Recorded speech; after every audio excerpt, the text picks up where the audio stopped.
If you've been saving for a house or just been saving it and have money in the bank, you can see, look at this Chase Bank right here. They pay 0.01% for your savings, which is really nothing, especially when there's other banks that are paying over 5%. If you like your current bank, but you want to park your money somewhere to earn some interest on it, we're going to look at the best option, I believe, from some trial and error. I had done a video a while back on how to buy treasury bills or T-bills from the United States government, and that's a great deal too. You can go onto their website, move your money over, and collect interest on however long you want, a month, 6 months. The good thing about the T-bills from the Treasury is if you think interest rates are going to go down, you could lock in long term for some high yields. Let's say you wanted to buy a treasury bill for 5 years or 10 years, you could do that. Or you can buy a treasury bill for a month. The problem with buying it for a month is there's processing time that you have to take into consideration because they hold auctions. So it could take up to a month and a half total time. One of the things also that you don't want to have to deal with is your bank going under. There's some banks that are having some issues with commercial property that they bought. And if you look here, you'll see the list of the top banks that have a lot of exposure to commercial real estate. You would just hate for the bank to go under. As long as you're under $250,000 in your savings, it's insured by the government, so you're not going to lose the money, but there could be some hassle and some time to take to get it back. It's just one of the things you probably don't want to have to deal with. So when you're looking for a high yield savings account, check to see how much commercial exposure they have. I had originally went with New York Community Bank, which they are now changed to Flagstar, but it was the worst hassle I've ever dealt with.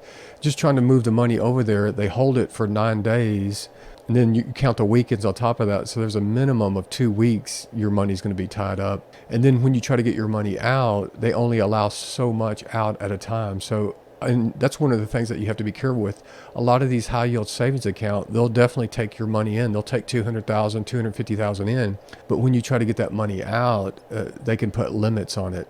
And another issue with this bank is, let's say you want to close your account. Well, you can open it real easy online, but if you want to close it, they make you send a certified letter to them through the mail.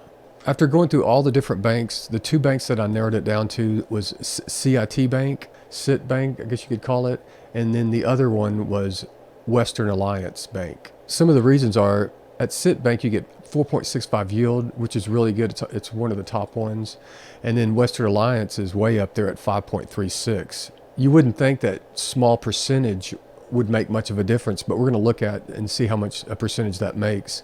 Western Alliance is a no-frills bank. It's got some bad reviews on different sites. The reason it got bad reviews is because they use this service called Raisin. I'm not really too familiar with Raisin. I think you can log into Raisin and they work with different banks. It's like another layer between you and your money. It's like a go-between company, a middleman, if you will. But you can, on Western Alliance, you can open a account directly through them, directly through their website. It's super easy. And then just move your money over, park it there, draw interest on it. And then if you need your money back, let's say you're going to buy a house or you need it back quickly, just move it back. Now with Western Alliance, when you put your money in, it's 5 business days they hold it. After that, it becomes available. Western Alliance is no frills. You basically put your money in from your bank, and then once you need it back, you just move it back out. CIT Bank or CIT Bank, they offer more options, but you're going to get that lower return.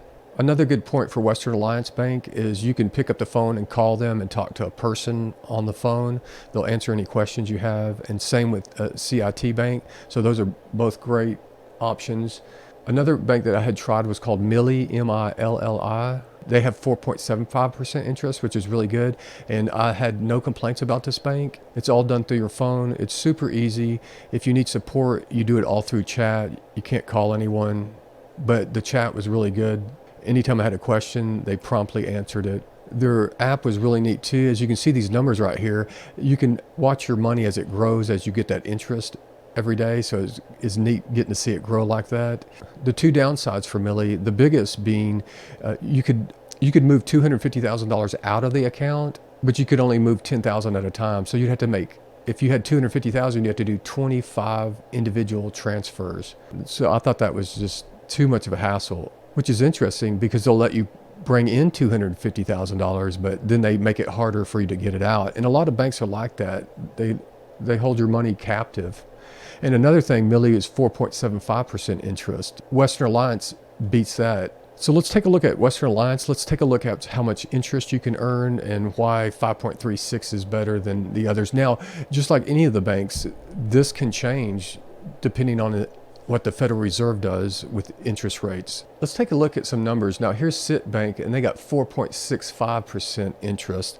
Let's see how much money you would make on that. And you can see the difference between the small. So now we're doing this for a month with 4.65 on 250,000. For a month, you'll make about 948 or about almost 950 bucks. If you were at Western Alliance Bank and you put your money in there at 5.36, let's take a look at that. You're going to make 1,090, so almost $1,100, compared again with 4.65, so about $150 more a month. If you're wanting to sign up with Western Alliance Bank, I'll walk you through it, and I'll put a link in the description to the website. Once you get to the website's homepage, in the top right-hand corner, you'll see online banking.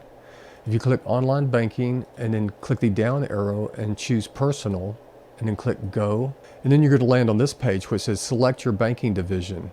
We're going to select access your high yield savings plan portal. When you get here, you're not going to have an account, so click the link right here. It says need to sign up. And then from here, you just fill out all the information and you're good to go. Micro deposits, once you confirm those by typing it in here, the link will be made with your bank and you're ready to go. If you have money sitting in the bank, earning almost no interest, and your purchasing power is being melted away by inflation, at least if you move your money into a high yield savings account, you'll be able to combat some of that inflation and get some of your purchasing power back. If you have any questions or comments, please leave them below. I would love to hear what you're doing with your savings.